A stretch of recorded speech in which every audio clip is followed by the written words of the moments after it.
Esta mañana vamos a poner en pausa el estudio de Mateo y estábamos muy felices disfrutándolo, pero vamos a frenar el estudio durante todo el verano y recién en abril va a volver a arrancar el estudio. Pero no nos vamos a tomar vacaciones de este tiempo, sino que vamos a usar estos domingos para afirmar la iglesia y nuestras vidas en una serie de temas que elegimos con los ancianos. Creímos que iban a ser oportunos para la iglesia durante este tiempo.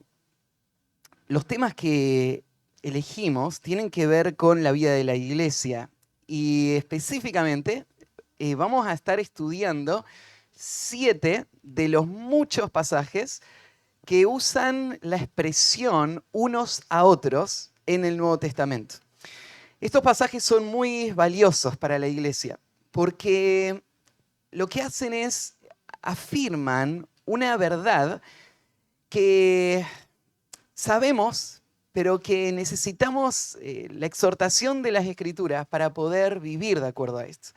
Y esta verdad es la verdad que llamamos la interdependencia en la iglesia. Esto significa de que Dios nos creó como creyentes, como parte de un cuerpo. Nos hizo un miembro de un todo. Y como somos solo un miembro, nosotros no podemos existir o vivir una vida efectiva bíblicamente o espiritualmente aislados. Nos necesitamos. Y el crecimiento de la iglesia, la madurez de una iglesia, está marcada por cómo la iglesia va a vivir en esas relaciones.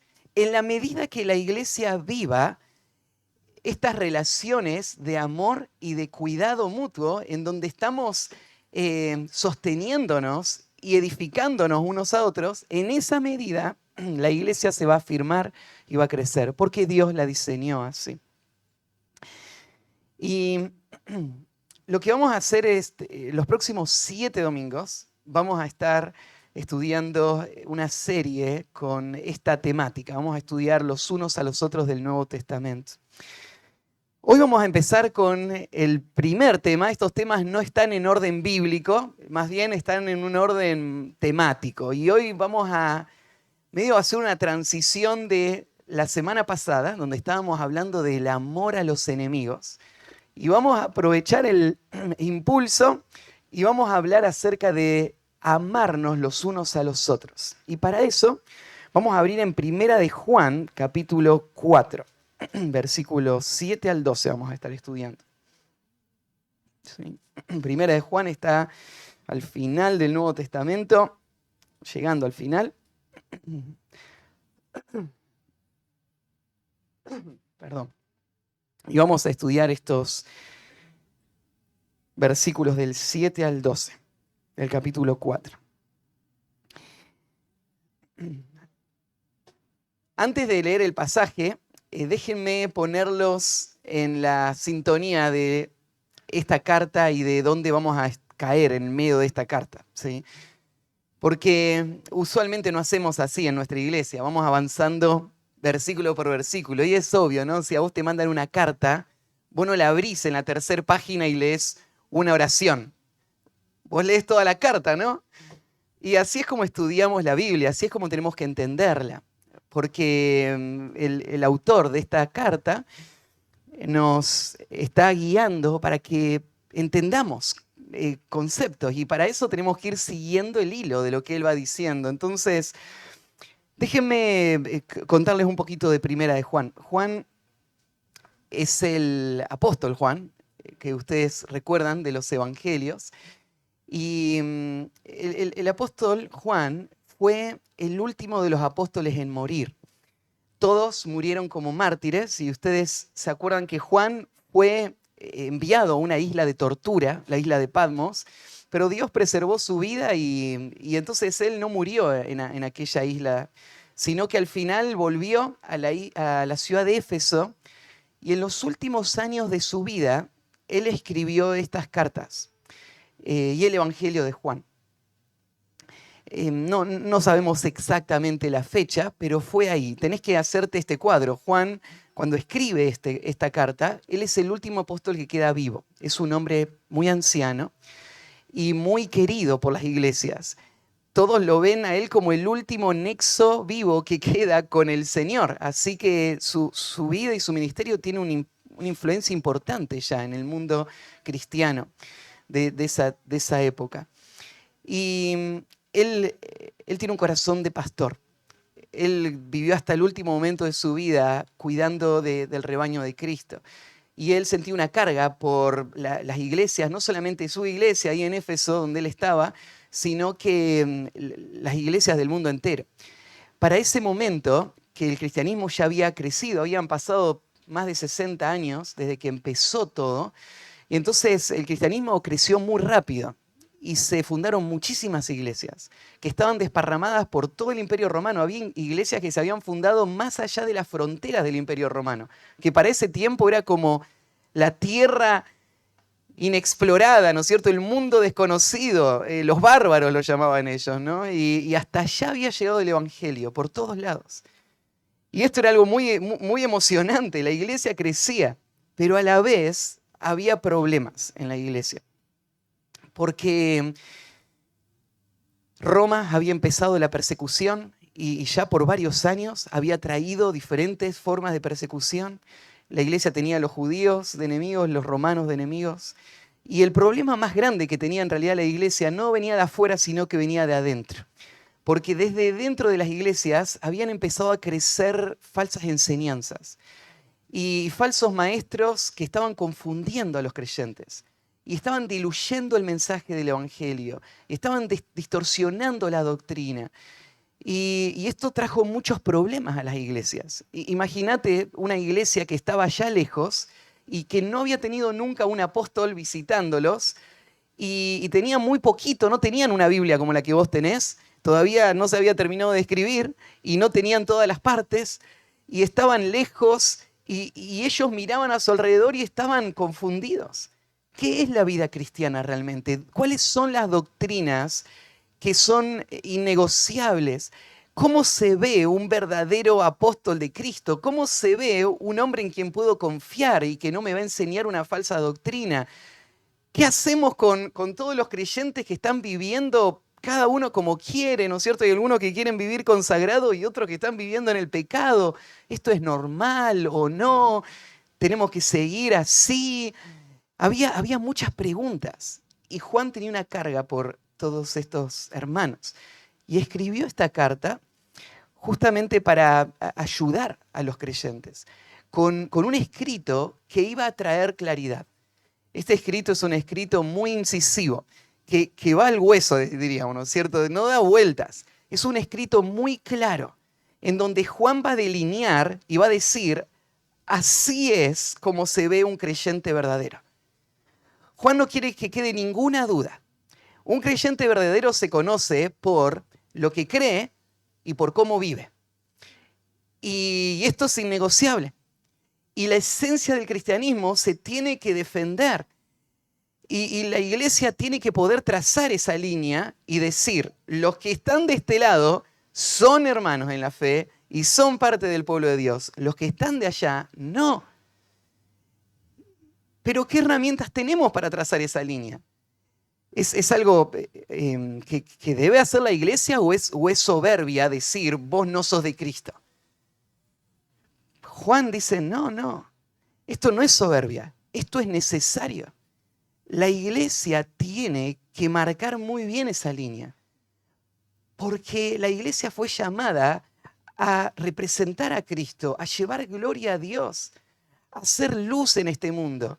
Y si no hay distinción entre salvos y no salvos, y gente se puede decir salva y vivir como quiera en la iglesia, entonces no vamos a poder mostrar a Cristo. Va a haber confusión para un mundo que no sabe qué es un cristiano entonces.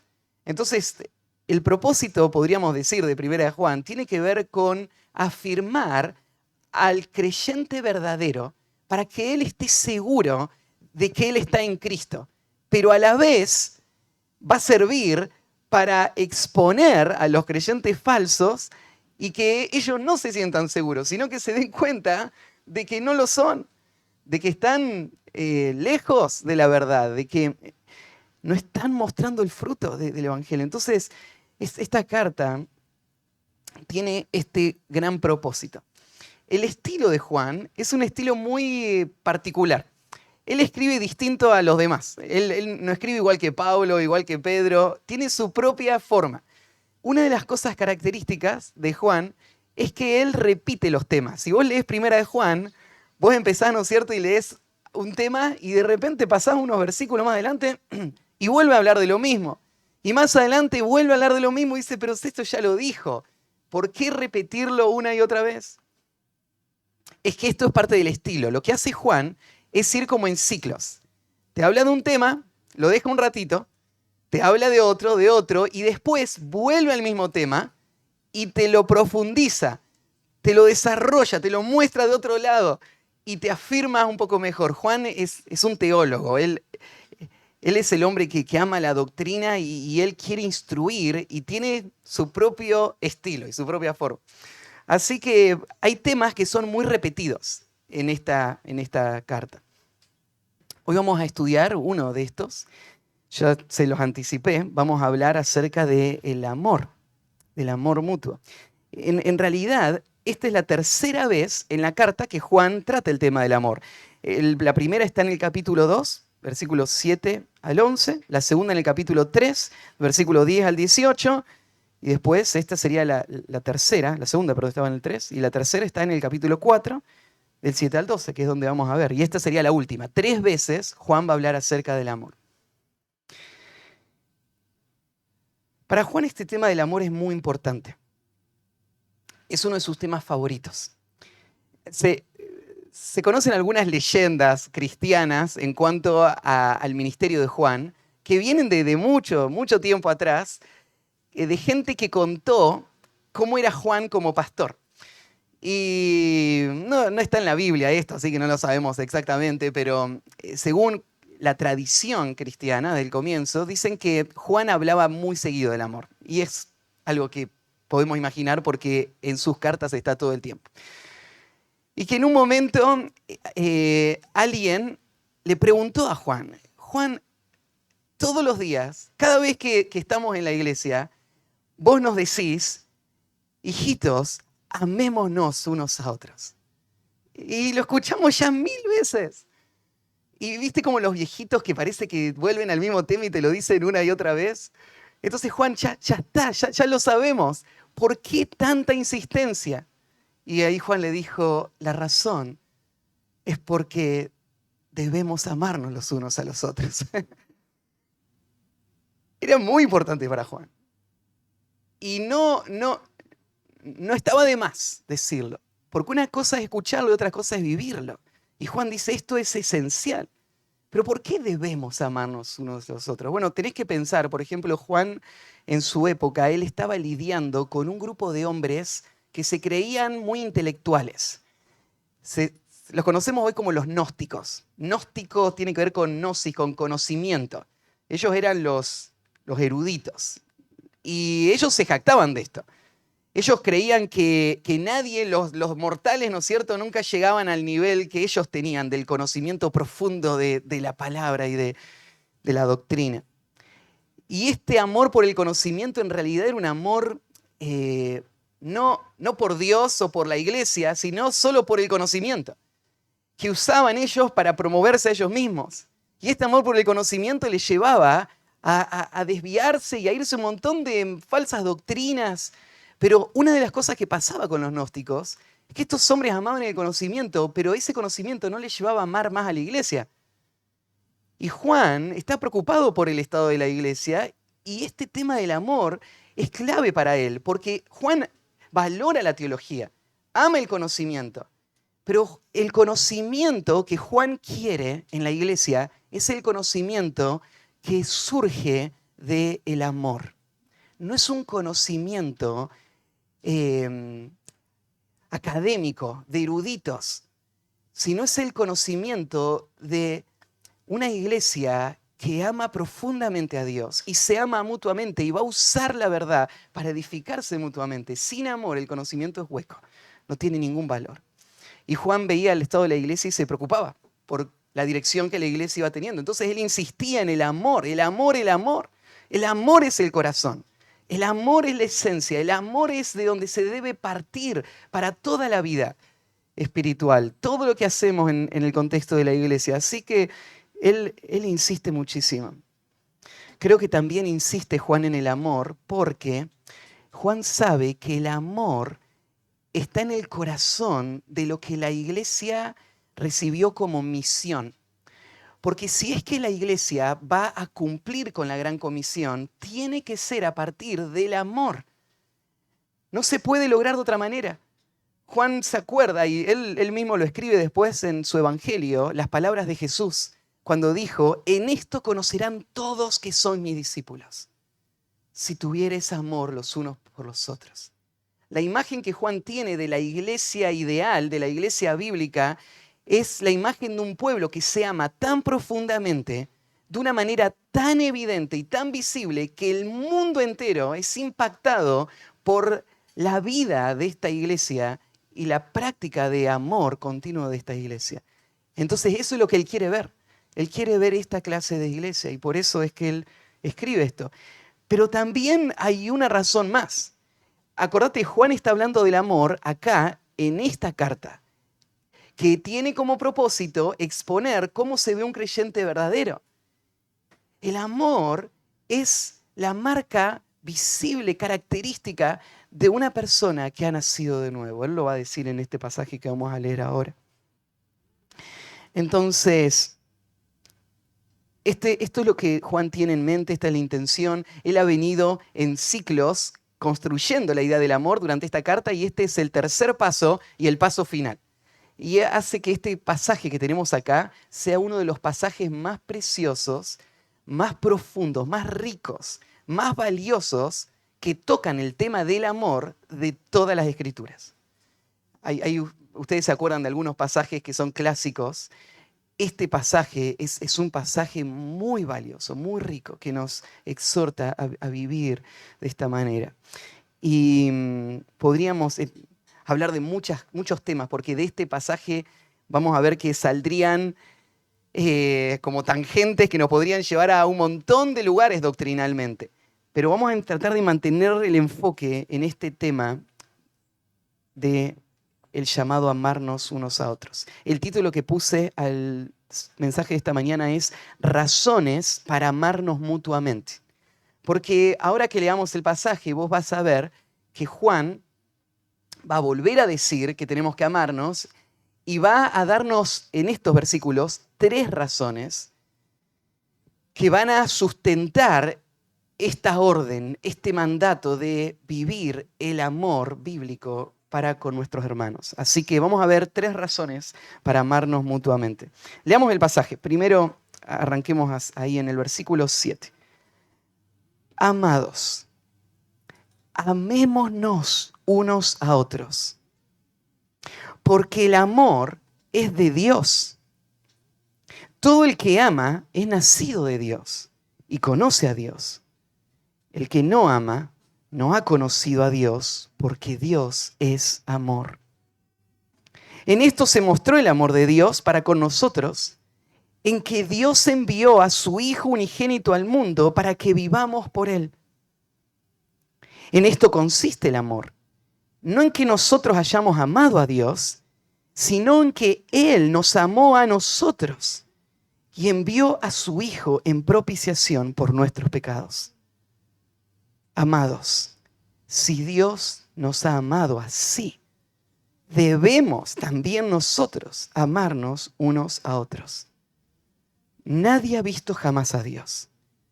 Si nos amamos unos a otros, Dios permanece en nosotros y su amor se ha perfeccionado en nosotros.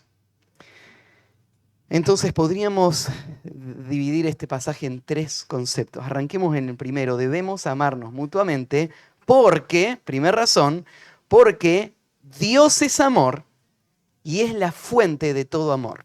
Porque Dios es amor y es la fuente de todo amor. Arranca Juan con una palabra que él usa muy seguido en sus cartas. Una palabra de cariño, ¿no? Amados. Si vos te acordás de la vida de Juan, tenés que apreciar cómo Dios transformó a este hombre. Que en el comienzo lo llamaban a Juan el hijo del trueno. O sea, Juan no arrancó su vida siendo el hombre sensible que usa palabras cariñosas como las que acabamos de leer. Pero Dios hizo una transformación tal en él que ahora él es el apóstol del amor, así se le conoce, ¿no? Ese es el título de Juan.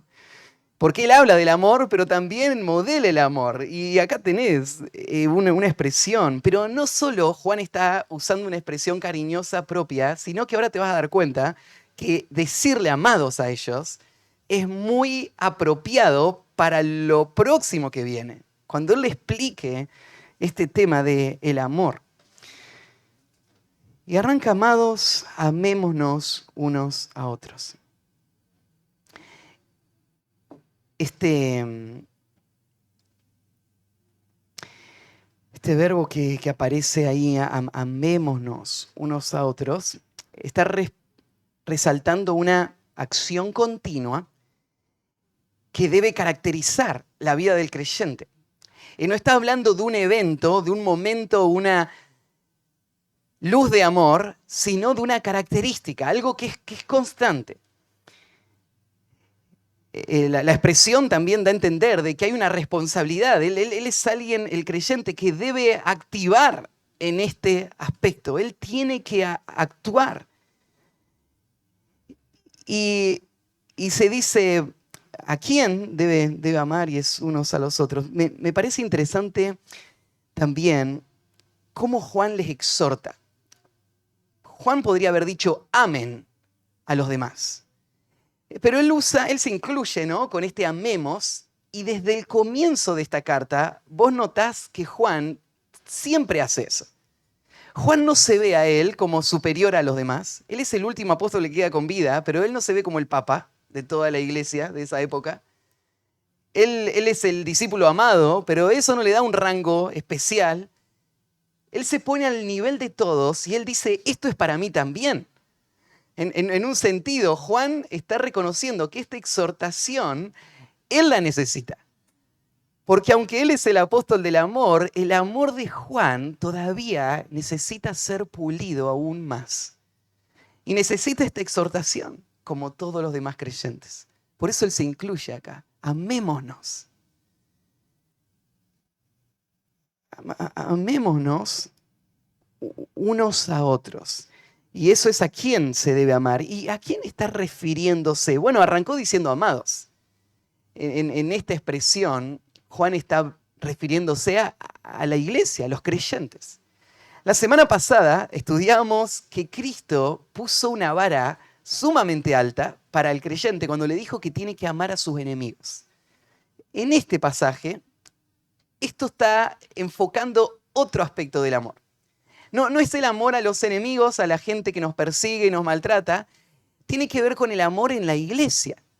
¿Se acuerdan que la semana pasada yo terminé con una cita de Clemente, de Roma, donde leíamos qué doloroso es cuando los creyentes no solamente no aman a sus enemigos, sino que no se aman ni entre ellos? Y de esto es que está hablando Juan. Está hablando, amémonos entre nosotros. Claro, el amor va más allá también al enemigo, pero ahora quiero que enfoques tu atención en esto. ¿Cómo debería ser la vida de una iglesia fiel? Debería ser una vida en donde el amor gobierna y vivimos en relaciones de amor bíblico constante entre nosotros.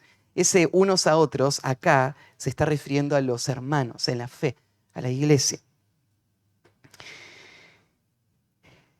Este amor del que habla Juan, ya ustedes han escuchado muchas veces que la palabrita que se usa acá es una de 3 palabras que hay en el idioma griego. Es la palabra ágape, ¿sí? La otra palabra es la palabra fileo y la palabra eros. Son 3 palabras que se pueden traducir como amor al español. pero que tienen connotaciones distintas. En el griego, por ejemplo, la palabra eros era la clase de amor que tiene que ver con el deleite, con el placer que otro o otro objeto tiene. Y por lo tanto, ¿no es cierto? El amor eros es un amor en el que yo busco recibir ese placer. La Escritura no condena esta clase de amor. Este amor tiene un lugar. Pero no hay ningún pasaje en toda la Escritura donde esta clase de amor se aliente. Nunca tenés ningún mandato bíblico donde te dice que tenés que amarte y que use la palabra eros, ni una sola vez. Este amor es un amor de recibir, es el amor de disfruto de aquello. Hay otra clase de amor que es el amor fileo, que es el amor filial, es el amor característico de la vida familiar. Es un amor donde disfrutamos de una relación donde hay dos lados, hay un ida y vuelta. Yo doy y recibo. Y los dos disfrutamos de este ambiente de amor que se genera. Ese es el amor fileo. Y de nuevo, esto muchas veces se usa de una manera positiva en el Nuevo Testamento. Esto es algo importante dentro de la vida cristiana también, disfrutar de ese amor filial, de hermandad. Pero esta palabra es distinta, no es el amor que recibe, no es el amor del ida y vuelta, sino que es el amor que da, es el amor del sacrificio, es el amor que no tiene en cuenta qué beneficio va a tener, sino que está solo preocupado por el bien del otro y que no se preocupa en pagar el precio que hace falta para servir al otro. Este es el amor que está usando Juan acá. Cuando está diciendo Juan, amémonos unos a otros, no está diciendo, tratemos de tener una relación armoniosa. No, está yendo mucho más allá que esto. Lo que nos está diciendo es que es la responsabilidad individual de cada creyente el entregarse por el bien de otros y pagar el precio por el servicio, en renuncia personal y en entrega por el bien de otro. Eso es lo que Juan está diciendo. Amémonos.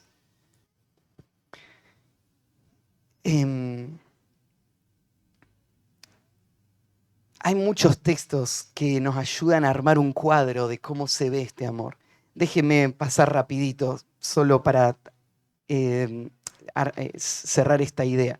Por ejemplo, ahí en Romanos 5:8 se describe el amor de Dios con esta palabra. Y ahí dice que Dios demuestra su amor en que siendo aún pecadores, Cristo murió por nosotros. Entonces ahí tenés el amor que Juan estaba demandando acá, es este amor de entrega incondicional. Siendo aún pecadores, Cristo murió por nosotros. Eso es amar. Eso es lo que se está pidiendo acá. El amor es una marca característica de los creyentes. Acá mismo en 1 de Juan, en el capítulo 3, versículo 10, solo este versículo te leo, mira. En esto se manifiestan los hijos de Dios y los hijos del diablo. Todo aquel que no hace justicia y que no ama a su hermano no es de Dios.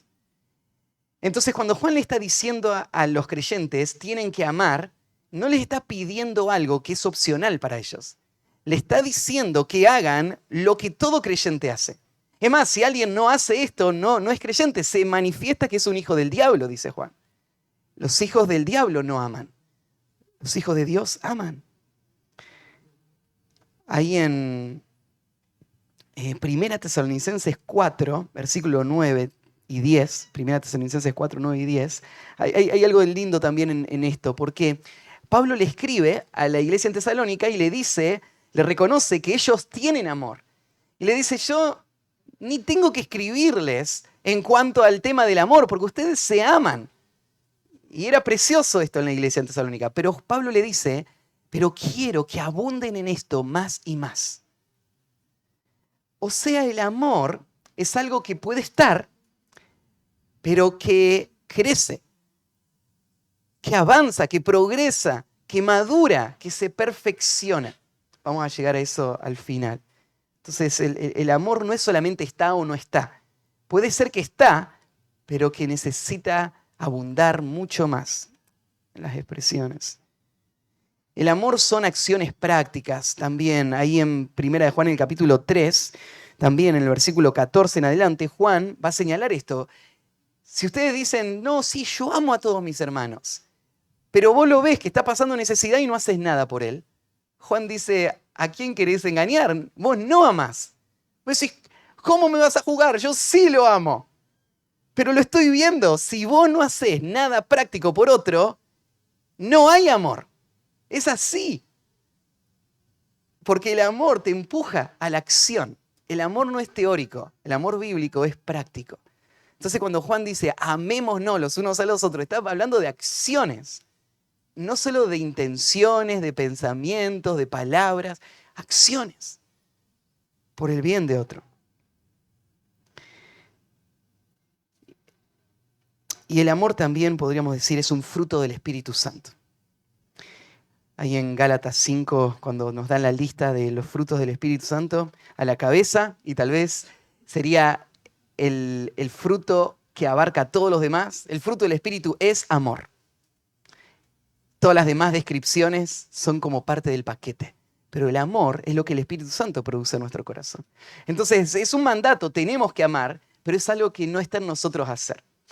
Lo veíamos la semana pasada cuando hablamos de Corrie ten Boom, cuando ella oró para pedirle a Dios que le dé ese amor que no tenía. Y el amor viene de Dios, es algo que el Espíritu Santo produce, no es fuerza de voluntad, es algo espiritual. Entonces, a esto se está refiriendo Juan cuando dice, amémonos los unos a los otros. Unos a otros. Y ahora vienen los argumentos, las razones. Y yo decía, la primera razón tiene que ver por quién Dios es y por lo que Dios representa para nosotros. Y veámoslo como lo dice Juan, porque el amor es de Dios. Lo primero que va a decir es esto, el amor es de Dios. La expresión de Dios lo que está diciendo es que Dios es la fuente de la cual fluye el amor. El amor que Juan nos está diciendo que debemos dar a otros no es un amor que se genera dentro nuestro. No es un amor que es nuestro por naturaleza. No es un amor que nosotros recibimos de otras personas y entonces comunicamos a otros. Este amor viene de una sola fuente. Es Dios mismo. Cuando Juan dice el amor es de Dios, lo que está diciendo es que todo amor verdadero tiene a Dios como fuente. O sea, fuera de Dios no es posible amar de esta manera que Juan está señalando acá. Personas sin Cristo se expresan lo que ellos creen que es amor. Pero Juan está diciendo que el amor que él demanda acá y que Dios demanda es un amor que tiene a Dios como fuente. Esto es algo muy importante, porque todos nosotros necesitamos ser amados, ¿sí? Fuimos creados para disfrutar del amor, pero muchas veces el engaño del pecado nos lleva a buscar el amor en una fuente que está vacía, que no puede dar lo que promete dar. El amor es de Dios. El amor que tu alma necesita está en la persona de Dios. Y de Él surge una fuente que es abundante, que es suficiente, que puede satisfacer completamente el corazón. Y por eso el creyente es la única persona que puede amar, porque él ha encontrado esa fuente de la cual él recibe lo que después él da. El creyente está satisfecho en sentirse amado por Dios y no es dependiente del amor de ninguna otra persona para poder sentirse seguro, amado, valioso, porque su sentido de identidad está ligado a Dios mismo. Todo amor viene de Él. Dios es la fuente del amor. Y entonces Juan ahora está usando esto como un argumento para decir, nosotros los creyentes tenemos que amarnos unos a otros porque Dios es la fuente del amor. Y nosotros tenemos comunión con Dios, ¿no? Estamos unidos a Dios. Estamos dependiendo de Dios. Entonces los recursos para amar están. Porque el Dios a quien profesamos es esa fuente inagotable de amor que satisface y que después puedo comunicar a otros. De otra manera, ¿cómo podría dar amor y nunca quedarme seco? Si el amor ágape es solo dar y no es dar y recibir, ¿cómo se mantiene esto? Se mantiene por la fuente de la que surge este amor en el que yo solamente estoy pensando en darlo. Porque yo estoy recibiéndolo de esa fuente. No es una ida y vuelta, es una entrega incondicional. Entonces amemos porque el amor es de Dios. Avanza en este concepto ahora con esta próxima expresión, todo aquel que ama es nacido de Dios. O sea, cuando vos ves a una persona que está mostrando esta clase de amor, vos estás seguro de algo. Esta persona nació de Dios. Es como cuando vos ves a una persona viva. O sea, yo los miro esta mañana a ustedes y yo sé algo. Ustedes nacieron. No me rompí la cabeza para eso, ¿no? Si estás acá, es porque naciste, ¿no? Lo que Juan está argumentando es esto. Cuando vos ves a alguien amando de esta manera, ¿sabés esto? Él nació de Dios. Porque es imposible de otra manera. Porque Dios es la fuente de este amor. Una persona sin Cristo puede practicar formas de amor, pero no el amor que solamente está en Dios. Ahí en esa expresión cuando dice todo aquel que ama es nacido de Dios, la frase es idéntica a la que recién veíamos, el amor es de Dios, y ahora dice él es nacido de Dios, o sea, fuera de Dios, a partir de Dios, Dios como fuente. Entonces, es nacido de Dios. Lo que está mostrando es este nacimiento sobrenatural en donde por acción divina y no por iniciativa humana, una persona va a nacer con el ADN de Dios para tener las características morales de Dios, que va a poder amar como Dios. Y esta expresión es nacido se refiere a un evento que pasó en el pasado. En español vos tenés es nacido. Se podría haber traducido diciendo ha nacido de Dios.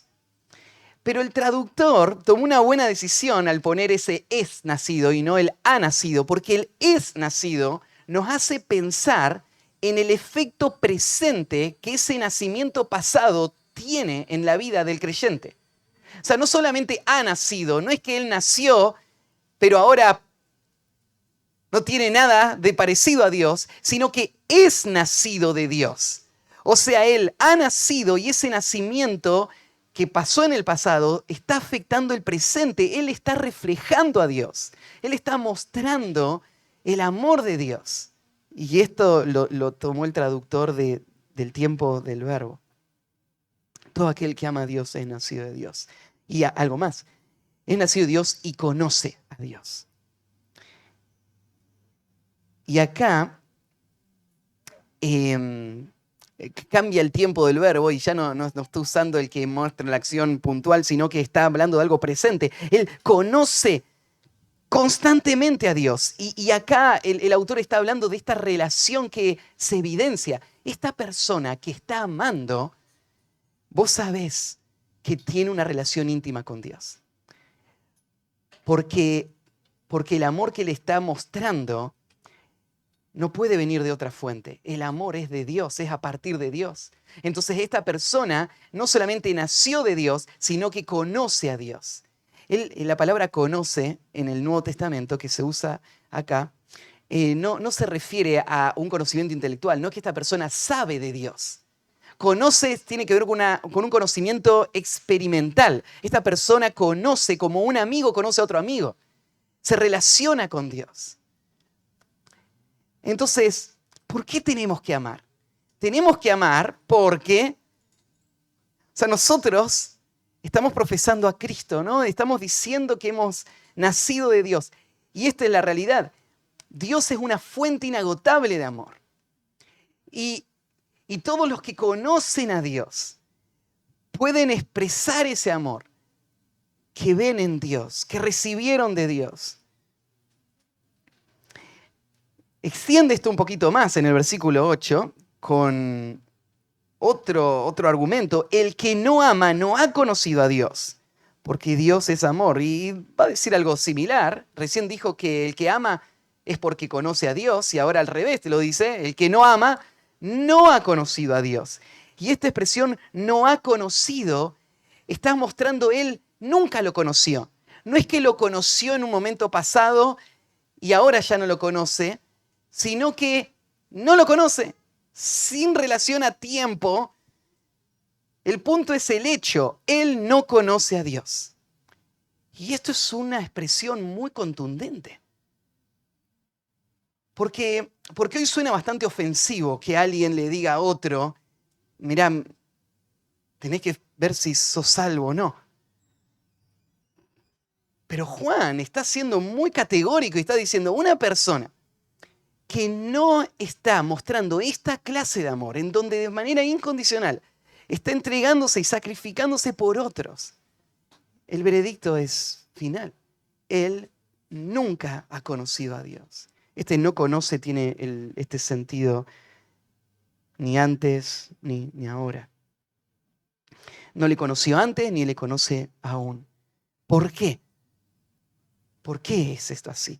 Porque Dios es amor. Estas palabritas son muy ricas, ¿no? Son conocidas. Es uno de los versículos más conocidos de toda la Biblia. Lo ves en stickers, ¿no es cierto? Por ahí. Dios es amor. Pero sacado del contexto, no tiene todo el peso que esta expresión significa. ¿Qué significa Dios es amor? Bueno, Dios es amor. Fíjate, no está diciendo que Dios es amoroso. No está diciendo que Dios ama. Está hablando de lo que Dios es en esencia. No es una actividad de Dios, sino que es la naturaleza de Dios. Muy poquitas veces en la Biblia se usa esta construcción donde se iguala a Dios con algo. La palabrita es, en gramática, funciona como el igual en matemática. En matemática, viste que te dijeron a vos ponés un igual, lo que hay de este lado es intercambiable con lo que hay del otro lado, porque ese igual los pone al mismo nivel. En gramática pone ese igual ahí. Pero hay algo importante en esta expresión que hay que resaltar. Es un detalle gramatical, pero, déjeme decirlo, en griego, la palabrita Dios tiene un artículo definido y la palabrita amor no tiene artículo definido. Esto hace una distinción entre el sustantivo amor y el sustantivo Dios. En un sentido está la palabrita igual ahí, pero no podés hacer un intercambio directo. No podés decir el amor es Dios. No se puede decir el amor es Dios. Como regla, el sustantivo que tiene el artículo es el que toma la posición del sujeto del verbo. Y el que no tiene el artículo es el predicado nominativo. Entonces, no es verdad que el amor es Dios. Mucha gente vive de esta manera. Lo importante es amar. Sea como sea, ¿no es cierto? Esto es lo importante. Si ellos se aman, entonces está bien. ¿Cómo vas a evitar esa relación? Ellos se aman y hacen del amor Dios. El amor no es Dios. Dios es amor. Esta es la fórmula correcta y la única forma de entenderlo. Pero ¿qué significa que Dios es amor? Dios es amor en su esencia. Quiere decir que no hay ningún aspecto de lo que Dios es que no esté impregnado de amor. Porque el amor no está reducido a un sector, sino que es parte de la esencia. Hay tres expresiones que tenemos en el Nuevo Testamento que se parecen a esta. Dios es algo. Juan usó una en 1 Juan 1:5. Este es el mensaje que hemos oído de él y os anunciamos. Dios es luz, se dice ahí. Dios es luz. Hay otro también en Juan 4:24, donde Jesús dice, Dios es espíritu. Dios es luz, Dios es espíritu. Estos dos que aparecen ahí describen la naturaleza de Dios en relación a su esencia. Dios es luz en forma esencial. Esta expresión, Dios es amor, describe la naturaleza de Dios en relación a su moral. Es un atributo de Dios, pero que pertenece a otra categoría, ¿sí? Es la moral de Dios. Y entonces podríamos usar esta palabrita, amor, es la palabra que tenemos en el Nuevo Testamento para describir en forma global la moral de Dios. Es el amor. Claro, el amor tal como Dios lo define, no el amor como el mundo lo define. Cuando decimos Dios es amor, gente piensa, bueno, Dios es amor, entonces Dios no va a mandar a nadie al infierno, porque Dios es amor. Pero eso es una distorsión de lo que amor es. Dios define lo que es amor. Y en el amor de Dios está también mandar a personas al infierno por su rebeldía. Entonces, Él es la definición de amor. Pero el amor impregna todo lo que Dios es. Dios es amor. Entonces, fíjate la incongruencia de un nacido de Dios que no ame. ¿Es esto posible? Y este es el primer argumento de Juan. ¿Por qué debemos amar? Debemos amar porque Dios es amor y Él es la fuente de todo amor. Segundo lugar, ¿por qué debemos amar? Amarnos unos a otros. Debemos amarnos mutuamente porque Dios nos dio ejemplo reconciliándonos por amor. Dios nos dio ejemplo reconciliándonos por amor. Mira, Dios no solamente nos hizo capaces de amar cuando nacimos de nuevo y nos dio esta nueva naturaleza. No solo Él nos hizo capaces de amar, sino que algo más. Nos dio un ejemplo de cómo amar. Y Él dice, así es como tienen que amar. Y eso es lo que viene ahora. Viene este ejemplo. Debemos amar porque Dios ama y Él ama de esta manera. Y mirá cómo dice el próximo versículo, versículo 9. En esto se mostró el amor de Dios para con nosotros, en que Dios envió a su Hijo unigénito al mundo para que vivamos por Él. El amor de Dios no quedó solamente en pensamientos, intenciones, deseos o planes. Se mostró. La palabrita ahí que se usa para mostrar tiene que ver con hacerse visible, manifestarse, reconocerse, ¿no? Dejarse ver. El amor de Dios se manifestó, fue algo práctico, fue una acción. ¿Y cuál fue la acción? Bueno, en que siendo aún pecadores, Cristo murió por nosotros. Ahí está el amor. El amor es la cruz, no es una explicación, es un hecho, es un acto. Eso es amor. Esa es la definición de Dios de qué es amar. Entonces Juan va a decir que lo que nos motiva a amar es el amor que Dios mostró. Y no solamente el amor que Dios mostró, agrega algo más, el amor de Dios para con nosotros. Este nosotros, Juan lo está usando para hablar de los creyentes. Nosotros sabemos, hay otros pasajes donde Juan habla del amor de Dios por todos los hombres. En Juan 3:16 dice que Dios amó al mundo. Pero acá, cuando Juan está hablando del amor por nosotros, Él está haciendo ese amor como algo particular. No es un amor general, genérico. Es un amor específico. Es el amor de los salvos. Es el amor del pueblo de Dios. De Dios por el pueblo de Dios. Entonces, vos tenés que sentir en tu alma, en tu ser, el peso de ese amor que Dios tuvo por vos. No es suficiente que vos pienses, Dios amó al mundo. Vos tenés que pensar, Dios amó a su pueblo, del cual yo soy parte. Por nosotros, Él mostró su amor. ¿Y en qué se mostró? ¿En qué forma concreta? En que Dios envió al Hijo. Esta es la acción. Esta palabrita enviar tiene la connotación de enviar con una misión. Es como un mensajero que tiene un propósito. Esto es lo que Dios hizo con su Hijo. Lo tomó, ¿no es cierto? Le dio las instrucciones y lo mandó a cumplir con esa misión. Él envió a su Hijo. Entonces podríamos tomar esa primera expresión. Él envió al Hijo. En este acto vos ves el amor.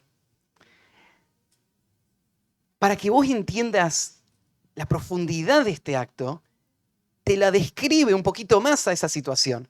No es solamente Dios envió al Hijo, es Dios envió a su Hijo, o podríamos decir a su propio Hijo.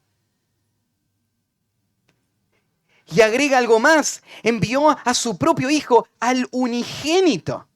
Y acá Juan usa una forma muy común que es característica de Juan, que es que él agrega adjetivos, descripciones a los sustantivos con esta misma construcción para ampliar ese sustantivo. Entonces, Dios envió a su Hijo, al Hijo, es a su Hijo unigénito. Es como que te está ampliando esta idea para que entiendas la magnitud de ese amor.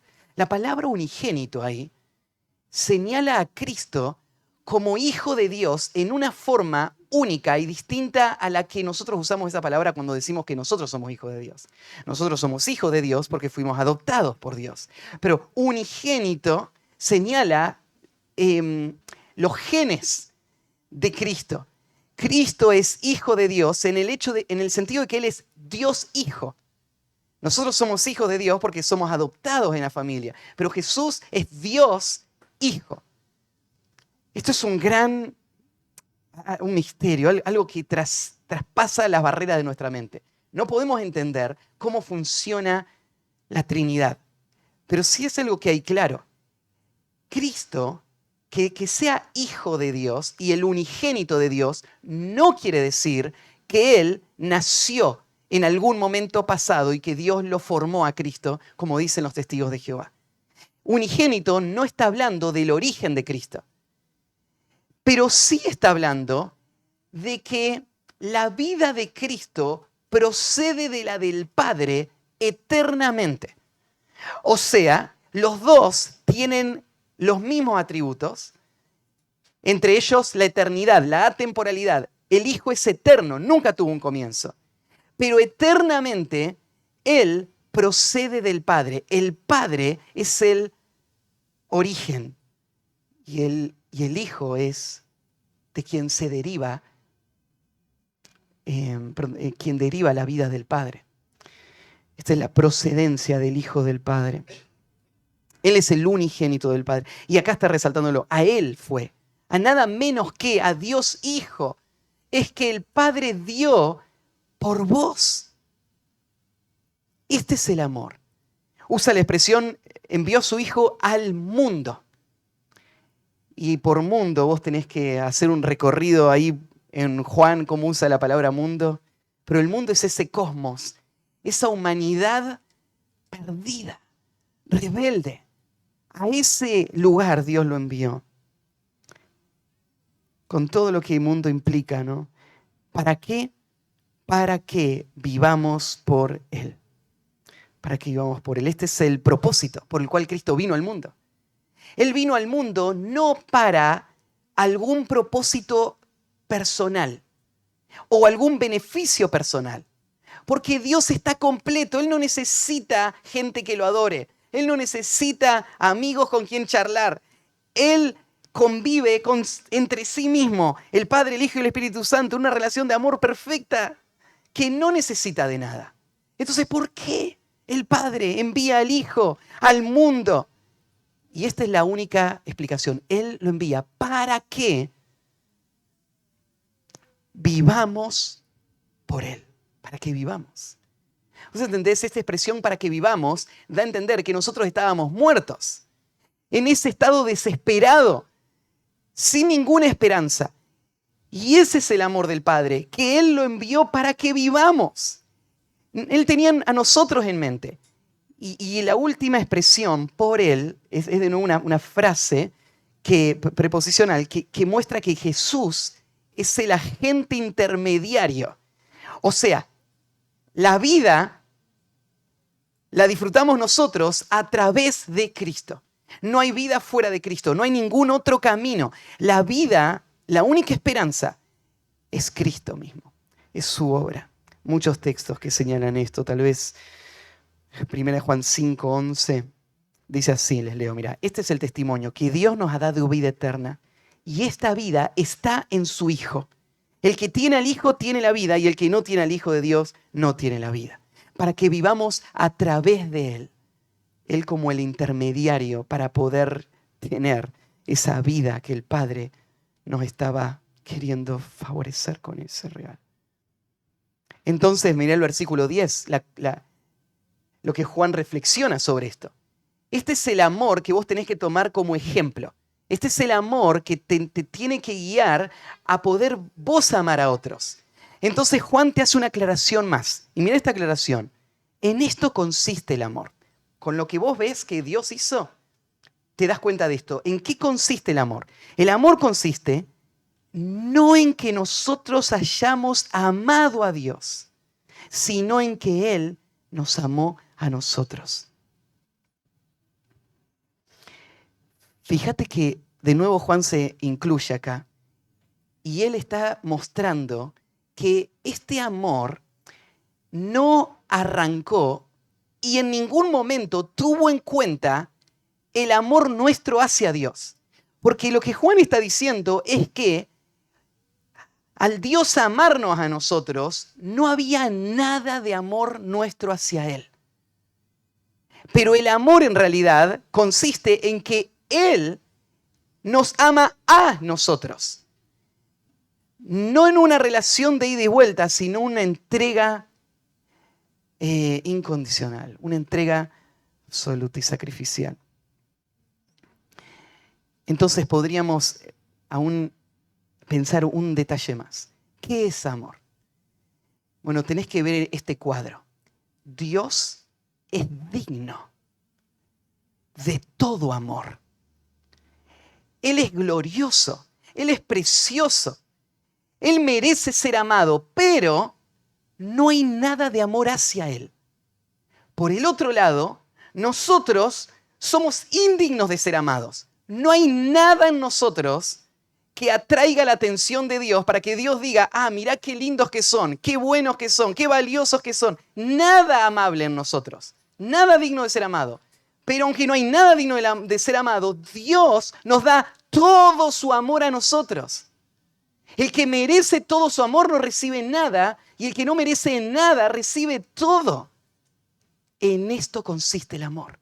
Esto es amar. Ese es nuestro ejemplo y esa es nuestra motivación. Esa es la razón por la cual nosotros vamos a amar. Esto es lo que está justificando. Entonces, Él nos amó a nosotros y envió a su Hijo en propiciación por nuestros pecados. Por si ese cuadro todavía no fuera a ser suficiente, trae esta palabrita propiciación. ¿Y qué es propiciación? Propiciación, ¿se acuerdan que tiene que ver con la ira de Dios? Dios está irado con el impío y está a punto de destruirlo. Pero para que el impío no sea destruido, lo que hace falta es propiciar la ira de Dios. ¿Qué es propiciar? Tiene que satisfacer su ira. Y Cristo entonces es el sustituto que recibe toda la ira de Dios, para que entonces nosotros podamos ser librados de esa ira. El cuadro del Antiguo Testamento del propiciatorio es muy gráfico, ¿no? Es el día de la expiación, cuando Israel estaba toda reunida fuera del templo y el sumo sacerdote sacrificaba un animal, tomaba la sangre, entraba hasta el lugar santísimo una vez al año, estaba el arca del pacto, sobre el arca estaba la Shekinah, una luz de la gloria de Dios. Adentro del arca estaban los 10 mandamientos, la tabla de la ley, las tablas de la ley, y entonces él venía y echaba la sangre en la tapa del arca, y la imagen es que Dios, que ve la ley y ve el pueblo que rompió la ley, ahora ve la sangre de ese animal inocente que murió, y entonces su ira es propiciada. Y por eso ese lugar se llamaba el propiciatorio. Ahí es donde se logra la propiciación. Eso era solo un cuadro, un símbolo de la propiciación real. ¿Quién es la propiciación real? Es Cristo. Cristo fue enviado al mundo, no solo como un mensajero, fue enviado como propiciación. Fue enviado para morir por el bien de los pecadores que no le amaban. Eso es el amor. En esto consiste el amor. Y entonces Juan ahora, después que cerró esta idea, va a hacer esta exhortación del segundo punto en el versículo 11, cuando dice amados. Fíjate, yo te había dicho que la palabrita amados gana otro valor en este contexto. O sea, amados. Ustedes han sido amados. Son amados. Han entendido el amor de Dios. Amados. Si Dios nos ha amado así. Y esta es la gran motivación ahora. Si Dios nos ha amado así. Sí Dios no está poniendo en duda que Dios nos haya amado así. No es una condición, sino que es una concesión, es un hecho. Ya que Dios nos ha amado así, es lo que se está diciendo. Ya que Dios nos ha amado así, ahora, ¿qué otra cosa podemos hacer? Y esa expresión así incluye todo este cuadro que te acabo de describir. Incluye nuestra falta de amor, su amor completo, nuestra pobreza, su riqueza, su entrega incondicional, su sacrificio completo. Así Dios nos amó. Ya que Dios nos amó así, ahora estamos en deuda. Es una deuda, así lo tenés que pensar. No es algo extra que estás haciendo, es lo que se debe hacer. ¿Qué es lo que se debe hacer? Debemos también nosotros amarnos los unos a los otros. Dios ha determinado que sus hijos que recibieron el beneficio de la salvación también reciban el amor de otros hermanos. Y entonces, la transacción es así.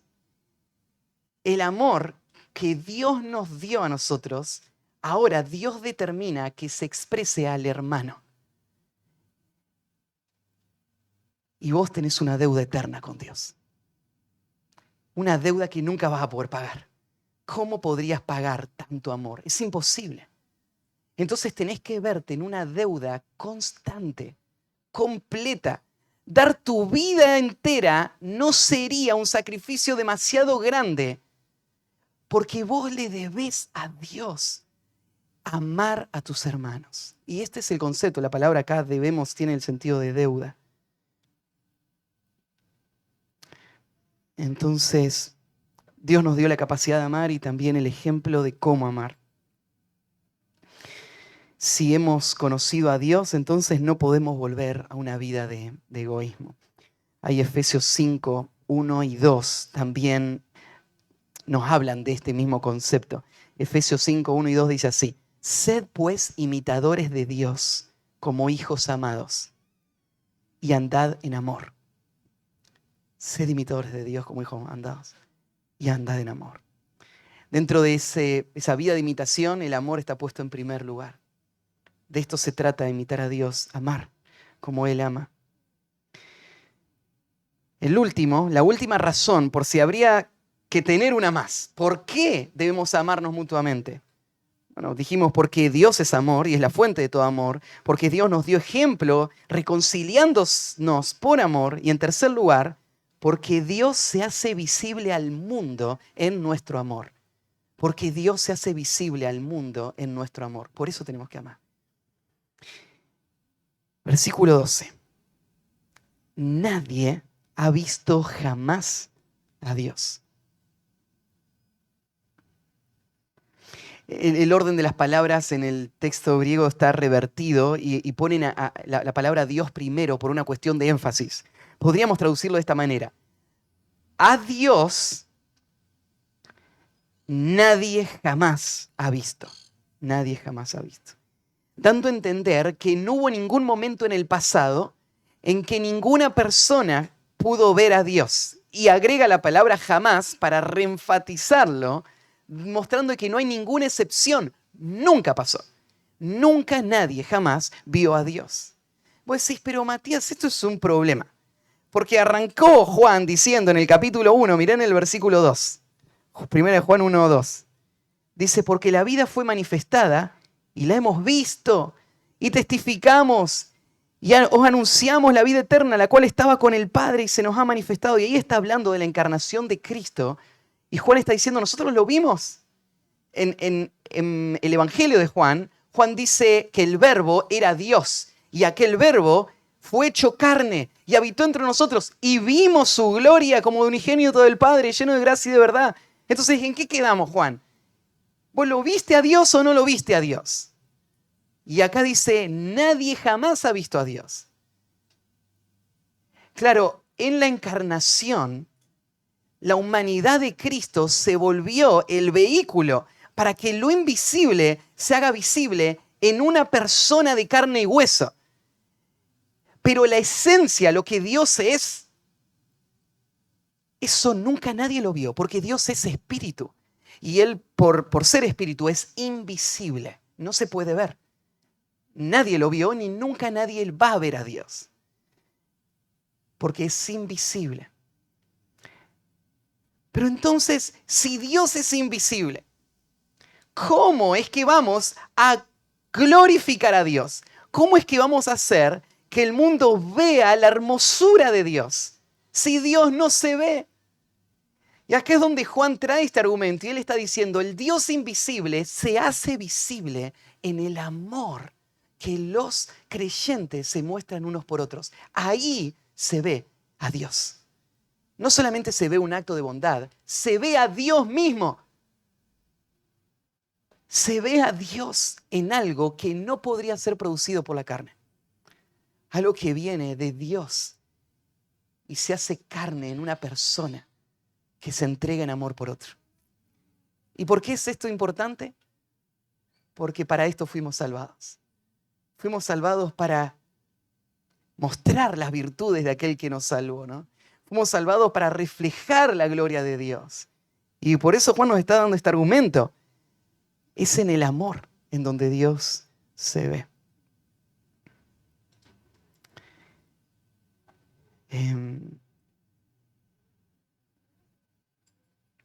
Y termina con esta expresión. Él dice, nadie ha visto jamás a Dios si nos amamos unos a otros. Y ahí sí, ese sí tiene el sentido de condición. O sea, la condición implica que la acción que se va a decir más adelante solo es verdad si se cumple esta condición. ¿Cuál es la acción? La acción es Dios permanece en nosotros. ¿Cuál es la condición? La condición es si nos amamos. Solo si esto es verdad, aquello es verdad. Entonces, Dios permanece en nosotros, pero acá hay una condición, solamente si esto es verdad. ¿Qué es verdad? Si nos amamos unos a otros.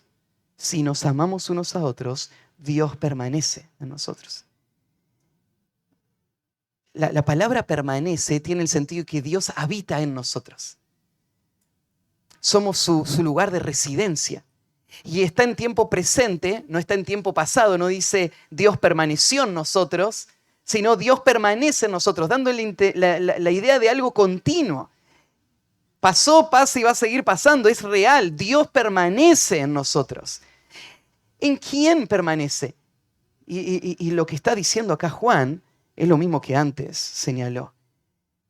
Solamente personas que aman pueden ver la realidad de un Dios que habita en ellos. un Dios que les salvó, un Dios que les controla. Y lo último que dice, y su amor se ha perfeccionado en nosotros. Esto es un poco extraño, ¿no? Porque acá parece que está diciendo, el amor ya es perfecto, ¿no? Entonces, vos decís, pero si la medida es solamente los que tienen un amor perfecto, son los que muestran que Dios vive en ellos de forma permanente, entonces, ¿quién califica para eso? ¿Quién tiene un amor perfecto?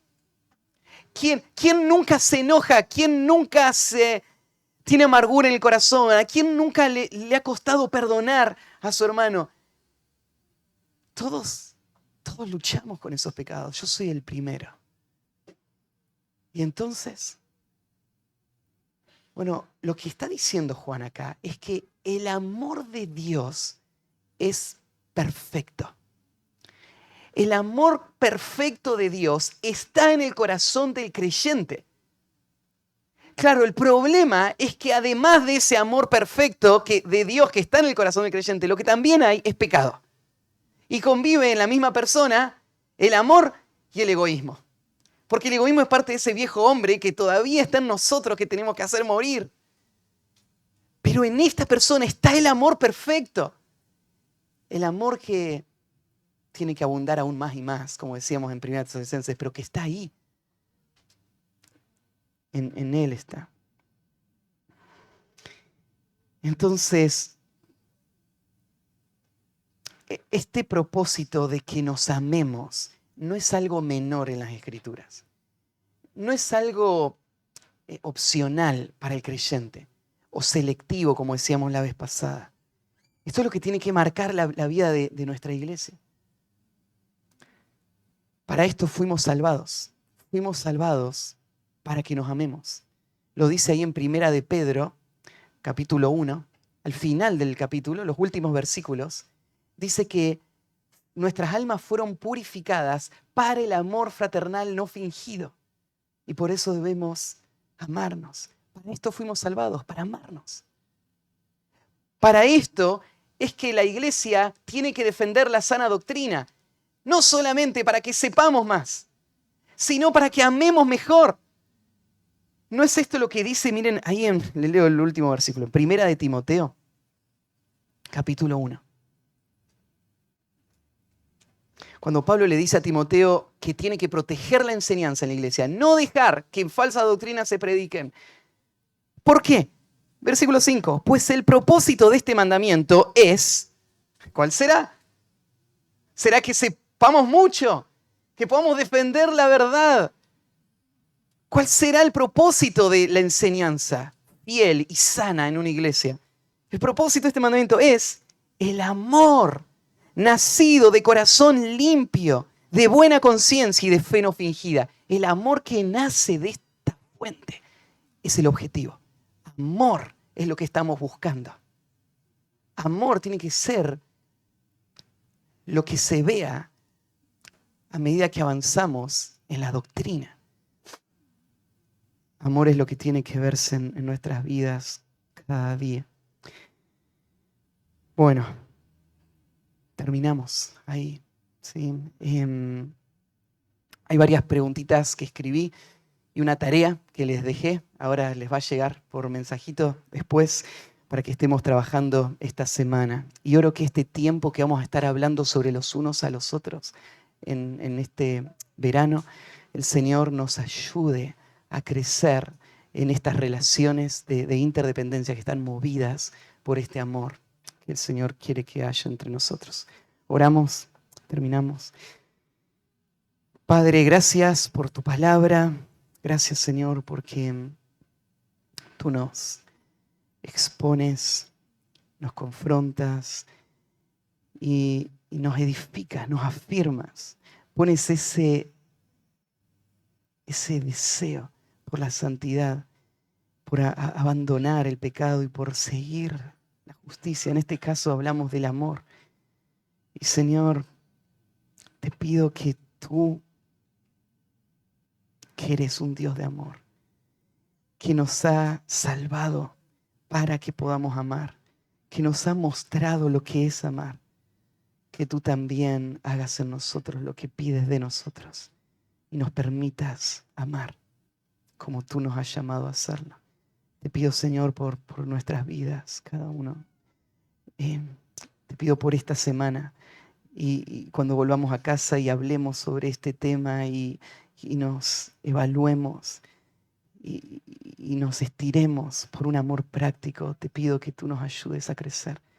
Te encomiendo todo esto a ti, en el nombre de Cristo Jesús. Amén.